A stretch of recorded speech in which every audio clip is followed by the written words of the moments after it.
পরের ক্ষতি কামনা করবে, নিজের ক্ষতি হবে। এটা আমি অনেক জায়গাতে বলি, আপনাদের এখানেও বাদ দেবো না, বলি দিই, ভালো লাগবে। ভাইয়ের ক্ষতি করলে ভাইয়ের কি সর্বনাশ হয়। একটা লোক, দুই ভাই, বুঝলেন, তা তাদের এক ছোট ভাইয়ের একটা গাই গরু আছে। ছোট ভাইটার তার দুধ হয় প্রত্যেকদিন 15 কেজি, আর বড় ভাইয়ের একটা গাই গরু আছে, তাদের দুধ হয় প্রতিদিন 3 কেজি। তা বড় ভাইয়ের বউটা হিংসায় জর্জরিত। মেয়েদের মন খুব হিংসুকে হয় না? তার প্রমাণ দেখবেন, বাড়ির মুরগিকে যখন খেতে দেয়, হাতে গম চাল নিয়ে আহ আহ আহ আহ আহ আহ আহ খা খা খা মুরগিকে দিচ্ছে, নিজের মুরগি খাচ্ছে, গম চাল দিচ্ছে, আর বাম হাতে দেখবেন একটা মুড়া ঝাঁটালিয়ে দাঁড়িয়ে আছে। মানে পাড়ার মুরগি যদি কেউ ওই দলে ঢুকে যায়, তার কলিজা ছিদ্র করে দিবে। খুব হিংসুকে, বুঝলেন না? মাশাআল্লাহ। ওর বড় ভাইয়ের বউ ওর বড় ভাইকে, মানে স্বামীকে বলছে, হা গো, তুমি যে 5 ওয়াক্ত নামাজ পড়ো, তোমার নামাজ হয়? তো জি কেন? বলছে আমার সহ্য হচ্ছে না। বলছে কি? বলছে তোমার ছোট ভাইয়ের গরুর 15 কেজি দুধ হয়, আর আমাদের গরুর 3 কেজি হয়, একই গোয়াল ঘরে বাঁধা থাকে, কি মেনে লওয়া যায়? তুমি একটু মসজিদে দোয়া করতে পারছো না যাতে ওদের গরুটা মরে যায়? কেমন বুদ্ধি দেখুন, বুদ্ধিটা কেমন দেখুন। পাশাপাশি ভাই ভাই গোয়াল ঘর, এখন একই গোয়ালা দুধ নিতে আসে। ওদের গরু, ছোট ভাইয়ের গরু হয় 15 কেজি, আর এদের গরু হয় 3 কেজি। এখন যার 3 কেজি হয়, এর বউ হিংসা ওর স্বামীকে বলছে, মসজিদে গিয়ে একটু দোয়া করো যাতে ওদের গরুটা মরে যায়, আমরা বকল বাজাবো। আর এই লোকটা বইয়ের কথা শুনে দোয়া করছে, রব্বানা আতেনা, আল্লাহ যেমন করে ছোট ভাইয়ের গরুটা মেরে দাও না, দোয়া করছে। আল্লাহ তো অত বোকা নয়, নাউজুবিল্লাহ, অত বোকা যা তা দোয়া কবুল করবে? করবে না তো, করবে না। আল্লাহ তো দোয়া কবুল করছে না। 1 সপ্তাহ ধরে দোয়া করছে, কবুল হয় না।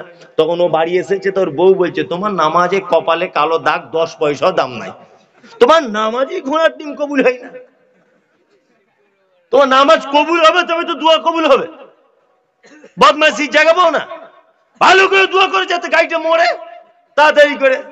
এ এখন গিয়ে বেশ জুত করে দোয়া দেখছি, আজকে ফজরের পরে মানে শুরু করব, সূর্যটার আগ পর্যন্ত চালিয়ে যাব, দেখি কবুল হয় কিনা। ফজরের পরে দোয়া করতে শুরু করেছে, সূর্য ওঠা ওঠা ভাব। সেই সময়তে পিছন দিক দিয়ে ওর মেয়ে এসে বলছে, আব্বু কি হলো? বলছে গরু মরে গেছে। ও বগল বাজাতে বাজাতে ঘরে আসছে, যে তাহলে দোয়ায় কাজ হয়েছে। বইয়ের কাছে আমি উত্তম স্বামী হিসাবে আজকে হব, যে আমার দোয়া কবুল হয়েছে, আমি ইমানদার লোক। বাড়ি এসে মেন গেটে দেখছি ওর বউ ঝাঁটালিয়ে দাঁড়িয়ে আছে। বলছে ঝাঁটালিয়ে আছে কেন? বলছে তোমার মাথাতে আজকে আমি মেরে ঘানু বার করে দেবো। বলছি কেন? বলছে কেমন দোয়া করেছে, হে আমাদের গরুটাই মারা গেছে। হ্যাঁ, দোয়া করতে বুঝো না নাকি তুমি কিছু? তখন লোকটা বলছে, শাকিলা রে, দোয়া কবুল ঠিক হয়েছে, এক জায়গায় গন্ডগোল হয়ে গেছে। বলছি কি? বলছে ফেরেশতারা এসেছিল, কিন্তু পাশাপাশি গোয়াল ঘর, তো গোয়াল ঘরটা চিনতে ভুল করেছে, ওদের গোয়াল ঘরে না গিয়ে আমাদের গোয়াল ঘরে ঢুকে গেছে। তার মানে বোঝা গেল, আপনি যদি পরের ক্ষতি কামনা করেন, নিজের কি ক্ষতি হবে। পরের যদি ক্ষতি সাধন করেন, নিজের ক্ষতি হবে।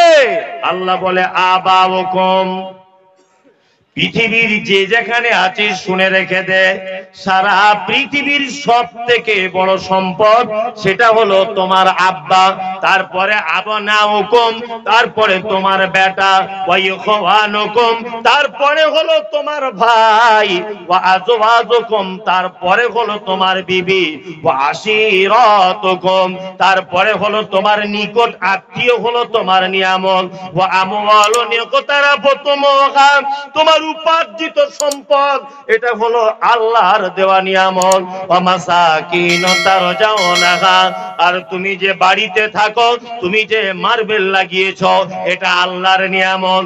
আপনাকে 3-4টে বিষয়ে হিসাব দেওয়া লাগবে না। আমি মুমতাজুল ইসলাম বলে গেলাম, 3-4টে বিষয়ে আল্লাহর কাছে তেমন ভাবে জবাবদিহি লাগবে না। এক, আপনি যে মানের কাপড় পরার লোক, ওই মানের কাপড় যদি আপনি পরেন, আপনার মাসে বেতন 80,000 টাকা, আপনি জুতো পরেন 4,000 টাকার, এর জন্য আল্লাহর কাছে কোনো হিসাব লাগবে না। আপনি ব্যবসা করেন, কোটি কোটি টাকা দিয়েছেন আল্লাহ আপনাকে, আপনি মার্বেল পাথর রাজস্থান থেকে এনেছেন, শ্বেত পাথরের আপনার বাড়ি, আপনার বাড়িতে কলিং বেল, আপনার বাথরুমে এসি, আপনার রান্নাঘরে করে এসি, আপনার স্ত্রী রান্না করে হিটারে, আপনার স্ত্রী রান্না করে গ্যাসে, আপনার বাড়িতে সুইমিং পুল করা আছে, একটারও কোনো অপচয় হিসাব হবে না। কারণ হলো এই, আল্লাহ বলছো মাসাকিন তারো যাও না, বান্দা শোন, তোকে যে বাড়িটা আমি বানাতে দিয়েছি এই বাড়িটা হলো আমার নিয়ামত। আহাব্বা ইলাইকুম মিনাল্লাহি ওয়া রাসূলিহি ওয়া জিহাদিন ফি সাবিলিহি, এই 8টা জিনিস বান্দা তুই ভোগ করবি আর 3টে জিনিসকে ত্যাগ করে দিবি। 1 নম্বরে ত্যাগ করার বিষয় হলো আহাব্বা ইলাইকুম মিনাল্লাহি ওয়া রাসূলিহি, সর্বপ্রথম ভালোবাসতে হবে আল্লাহকে আর তার রাসূলকে। আপনার বাড়ি মার্বেলের পাথরের হোক, আপনার বাড়ি কোটি কোটি টাকা দিয়ে সাজানো হোক না কেন, আর মসজিদটা যদি মার্বেল পাথর না থাকে, মসজিদটা যদি বাঁশ দিয়ে তৈরি করা হয়, মসজিদ যদি প্লাস্টার না হয়, মসজিদে যদি ধুলোবালি পড়ে থাকে, আল্লাহর ভাষাতে তোমার বাড়ি কোটি টাকার দাম হতে পারে, আমার ঘরের থেকে তার মর্যাদা বেশি নয়। ওই জন্য আল্লাহ বলছে হাব্বা ইলাইকুম মিনাল্লাহি, তোমার বাড়ি, তোমার বিবি, তোমার টাকা পয়সা, তোমার ভাই, তোমার স্ত্রী, তোমার সম্পদ, তোমার সোনা গয়না, তোমার উপার্জিত মাল, তোমার ব্যবসা, তোমার গাড়ি বাড়ি, সব কিছু থেকে 3টে জিনিসকে বেশি ভালোবাসতে হবে। 1 নম্বরে হচ্ছে হাব্বা ইলাইকুম মিনাল্লাহি ওয়া রাসূলিহি, আল্লাহকে আর আমার নবীকে ভালোবাসতে হবে। ওয়া জিহাদিন ফি সাবিলিহি, আর আমার রাস্তায় জিহাদ করাটাকে বেশি ভালোবাসতে হবে। আল্লাহ তাআলা বলছে ফাতারাব্বাসু, তোমরা যদি পৃথিবীর সব সম্পদের থেকে 3টে জিনিসকে যদি ভালো না বাসো, আল্লাহ বলছে ফাতারাব্বাসু, অপেক্ষা করবে, হাত্তা ইয়াতিয়াল্লাহু বিআমরিহি, আমার হুকুমে তোমাদের উপরে আযাব চলে আসবে। আল্লাহু লা ইয়াহদিল কওমাল ফাসিকিন, আল্লাহ বলছে ফাসিক কওমদেরকে, ফাসিক জাতিদেরকে আমি আল্লাহ জীবনে কোনোদিন হেদায়েত দান করি না। আল্লাহু আকবার। পৃথিবীর সব জিনিসের থেকে কটা জিনিসকে বেশি ভালোবাসতে হবে? কটা? কটা? ওই যে মমতাজুল ইসলাম কেমন দিয়েছে কাল্লাতে, সাংঘাতিক বক্তা যা দিয়েছে না, কি বলেছে বুঝি ওইটাই মনে নেই, তবে দিয়েছে সাংঘাতিক। এই তো অবস্থা। এখনই বললাম পৃথিবীর সব জিনিসের থেকে আল্লাহ বড় বড় নিয়ামত, বাপ মা ভাই বোন উপার্জিত সম্পদ ঘর বাড়ি সব নিয়ামত, আল্লাহ বলছে বড় বড় নিয়ামতকে ত্যাগ করে দিয়ে 3টে জিনিসকে বেশি ভালোবাসতে হবে। কোনটা?